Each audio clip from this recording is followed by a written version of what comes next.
What if I told you that for a brief moment in history, death was impossible?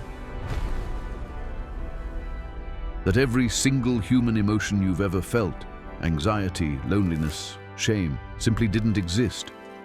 This isn't mythology, this was Eden. And I've spent the last 3 years studying ancient Hebrew manuscripts to uncover what perfect existence actually looked like. But here's what shocked me most about paradise. Adam and Eve weren't just innocent.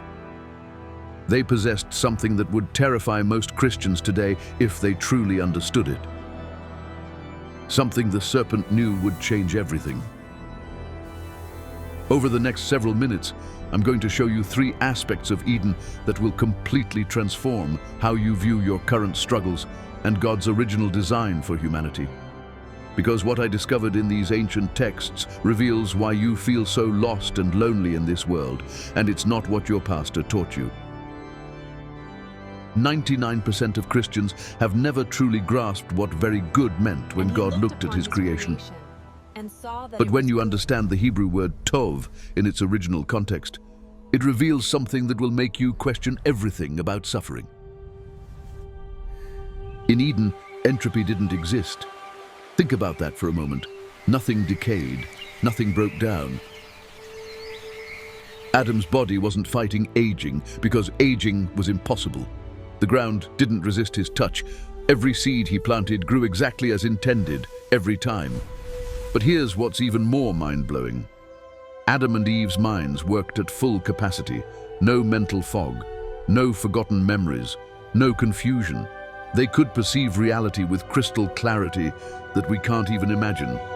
Yet there was something about their consciousness that was radically different from ours, something that explains why they could walk with God face to face, but also why they were vulnerable to deception. Adam and Eve had never experienced a single negative emotion. Not one. They didn't know what anxiety felt like because there was nothing to be anxious about. They had never felt shame because there was nothing to hide. They had never experienced loneliness because they were in perfect communion with God and each other. Imagine waking up every morning with absolute certainty that you are loved, valued, and secure. That's not a feeling they had to work toward. It was their default state of being. But this perfect emotional state created a vulnerability that Satan would exploit. Because when you've never experienced deception, how do you recognize a lie? Here's what most people miss about Eden. Adam and Eve weren't naive children. They were fully mature beings with incredible intelligence and capability. What is the true nature of the forbidden? But they had one critical gap in their experience. They had never encountered evil. This wasn't a weakness in God's design. It was the very essence of perfection. Evil cannot exist in the presence of perfect good, but it also meant they had no reference point for recognizing corruption when it appeared. There's a reason God placed the tree of the knowledge of good and evil in the garden, and it wasn't to tempt them. The real purpose of that tree reveals something profound about free will that most Christians completely misunderstand.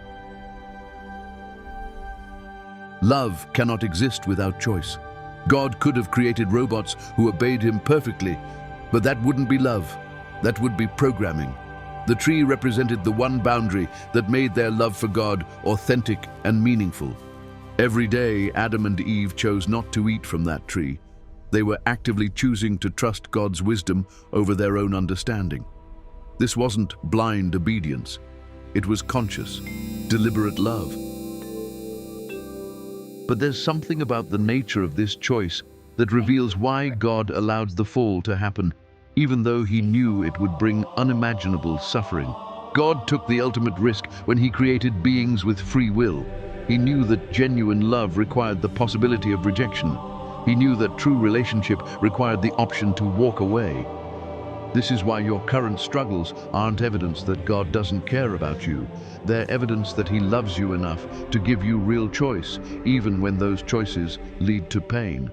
And this brings us to the most shocking truth about Eden, one that explains why you feel so disconnected from God in your daily life.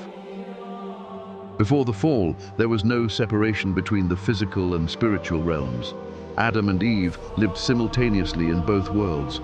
They could see angels, They could perceive spiritual realities as clearly as physical ones. God's presence wasn't something they had to seek.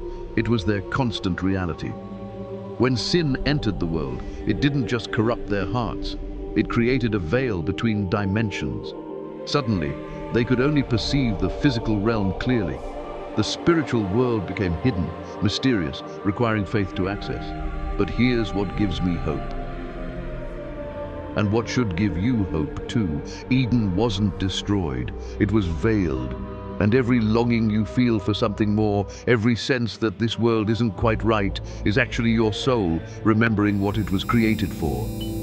That feeling of loneliness you sometimes experience, even when you're surrounded by people, that's not depression, that's homesickness. Your soul remembers perfect communion and knows that nothing in this fallen world can fully satisfy that longing.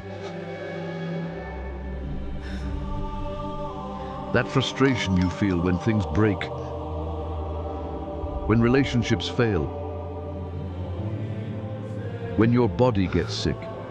That's not pessimism. That's your spirit recognizing that this isn't how things are supposed to be. And this is why the gospel isn't just about forgiveness. It's about restoration to something far greater than most Christians realize. Jesus didn't just come to take away your sin. He came to restore you to the kind of existence Adam and Eve knew before the fall. When the Bible talks about eternal life, it's not just talking about living forever. It's talking about returning to that perfect state of being. One day, that veil will be removed. One day, you'll experience reality the way it was meant to be experienced. One day, every tear will be wiped away because there will be no more reason to cry. But you don't have to wait until heaven to begin experiencing glimpses of Eden. There's something you can do right now that pulls back the veil, even if just for moments. Understanding Eden changes everything about how you approach your relationship with God and your daily struggles. But there's one practice that the early church used to experience God's presence in ways that most modern Christians have never imagined. Something that can transform your prayer life and bring you closer to that Eden-like communion with God. Watch this video where I reveal this ancient practice and show you exactly how to implement it in your life today.